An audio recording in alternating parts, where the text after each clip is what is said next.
अभी कुछ टाइम पहले क्या हुआ था कि मेरी एक वीडियो के अंदर एक कमेंट आया था कि क्या रॉटविलर हंटिंग कर सकता है या नहीं। और बहुत सारे लोगों के मन में ये डाउट जरूर रहता होगा कि रॉटविलर जैसी डॉग ब्रीड हंटिंग कर सकती है या नहीं कर सकती। तो इसके बारे में आज हम डिटेल में बात करते हैं। ठीक है, तो ज़्यादा टाइम वेस्ट करना करते हुए हम वीडियो को स्टार्ट करते हैं कि क्या रॉटविलर एक हंटिंग डॉग बन सकता है या होता है या नहीं होता है, क्या कन्फ्यूजन है। तो सबसे पहले आप इस चीज़ को समझो कि हंटिंग क्या होती है। हंटिंग की डेफिनेशन क्या है? एक शिकार करना। ठीक है, हंटिंग डॉग यानी कि सीधी सीधी सी बात है कि किसी भी एनिमल को या किसी भी जो पर्सन है उसको शिकार करने के लिए डॉग जाएगा, वो हंटिंग हो गया। अब इस चीज़ को थोड़ा बहुत दिमाग से सोचने वाली बात है कि इसमें हमें किन किन चीज़ों की ज़रूरत पड़ती है। तो अगर एक डॉग शिकारी है तो सबसे पहले तो आपको ये देखना होगा कि डॉग की जो स्टेमिना है वो अच्छा होना चाहिए, पहला पॉइंट।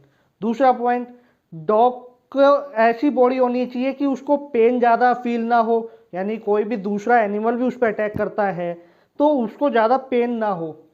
तीसरा पॉइंट, डॉग मस्कुलर ज़्यादा होना चाहिए, रनिंग करने वाला ज़्यादा होना चाहिए। ठीक है, एकदम फिट होना चाहिए, बाइट फोर्स अच्छी होनी चाहिए। ठीक है, और एकदम फियरलेस होना चाहिए।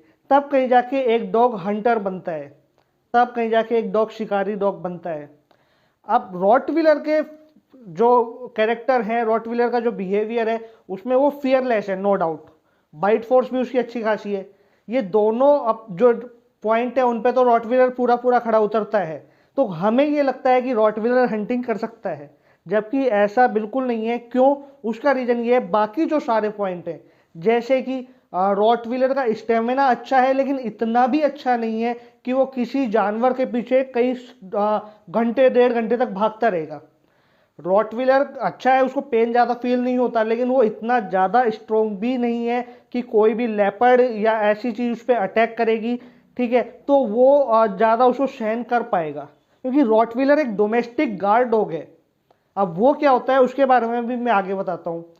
तो रॉटविलर अच्छा है गार्ड के रूप में, हंटिंग के रूप में अच्छा नहीं है। हंटिंग के रूप में कौन से डॉग अच्छे हैं? लाइक डॉगो अर्जेंटिनो, जो बने ही हंटिंग के लिए थे, माउंटेन लायन है ना, और जैसे लेपर्ड, इनके शिकार के लिए। पिटबुल, पिटबुल का काम क्या था कि एक बाड़े के अंदर बुल जो होते थे या बियर जो होते थे उनके साथ फाइट होती थी, तो ये शिकारी हो गए।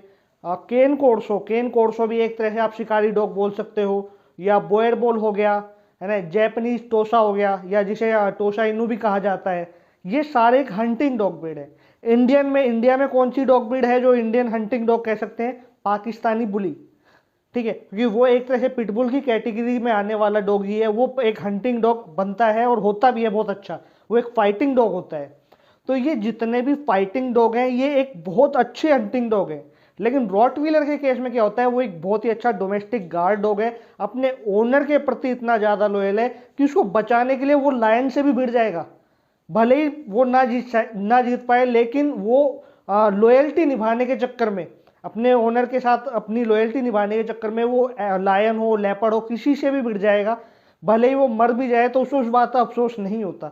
इसलिए हम रॉटविलर को एक अच्छा गार्ड डॉग मानते हैं, लॉयल डॉग मानते हैं, ना कि एक हंटिंग डॉग। क्योंकि हंटिंग डॉग के अंदर हमें एक ऐसा डॉग चाहिए होता है जो घंटे 2 घंटे तक लगातार अपने शिकार का पीछा कर सके। ठीक है, हमें हंटिंग डॉग एक ऐसा चाहिए होता है जो एकदम मस्कुलर हो, एकदम उसकी जो बिल्ड है वो एकदम स्ट्रांग हो, उसकी मसल्स ऐसे ही सामने ही दिखने लग जाए कि हाँ कुछ डॉग है ना। रॉटविलर थोड़ा फैटी डॉग हो जाता है, और ज़्यादातर जो लोग रॉटविलर रखते हैं वो अपने डॉग को फैटी बना भी देते हैं क्योंकि उस हिसाब से वर्कआउट नहीं करवा पाते।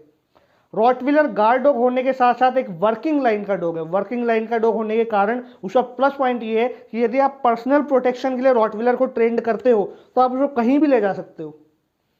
ठीक है, आप उसको कहीं भी अपने साथ ले जाओगे, आपके ऊपर कोई मुसीबत नहीं आने देगा। इतना बेस्ट गार्ड डॉग है, प्रोटेक्शन डॉग है, लॉयल डॉग है।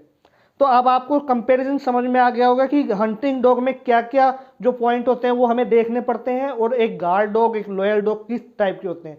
हंटिंग डॉग भी लॉयल होते हैं, लेकिन उनका एक माइनस पॉइंट ये है कि उनका जो एनर्जी लेवल है, उनका एग्रेशन लेवल इतना ज़्यादा हाई होता है कि कई कई बार सही तरीके से ना रखने पे कई कई बार वो घर के अंदर फैमिली में भी बच्चों को या और जो अदर पर्सन है उनको परेशान करने लग जाते हैं, अपना एग्रेशन दिखाने लग जाते हैं। ठीक है, अब लोगों को ये भी प्रश्न जरूर आएगा कि यार रॉटविलर भी तो कई बार एग्रेशन दिखाता है, बट रॉटविलर का जो एग्रेशन है वो अपने ओनर यानी कि जो उसको खाना दे रहा है, उसकी देखभाल कर रहा है, जो उसका एल्फा है, उसको सेव करने के लिए है, खुद को सेव करने के लिए। बाकी जो हंटिंग जो डॉग ब्रीड है वो अगर एक बार बिगड़ गए तो सब पे अटैक करने की कोशिश करेंगे, चाहे उसके ओनर हो चाहे फैमिली में कोई दूसरा मेंबर हो। इसलिए कई कंट्रीज में जो हंटिंग डॉग्स हैं उनको बिल्कुल बैन कर दिया गया है। डॉग और जेंटिनो पिटबुल जैसी डॉग ब्रीड को बिल्कुल बैन कर दिया गया है कई कंट्री में। रॉटविलर पहले बैन थे, आज उनको एक अच्छे से ट्रेंड करके और एक अच्छी ब्लड लाइन के रॉटविलर आ रहे हैं, तो जहाँ बैन थे वहाँ भी अब वो हटाए जा रहे हैं। हाँ, एक गाइडलाइंस के साथ आप रॉटविलर रख सकते हो। अगर फिर भी कोई कंफ्यूजन आपको हो रहा हो तो आप मुझसे पूछ सकते हो, और ऐसी इंटरेस्टिंग इन्फॉर्मेशन के लिए इस चैनल पे बने रहिए।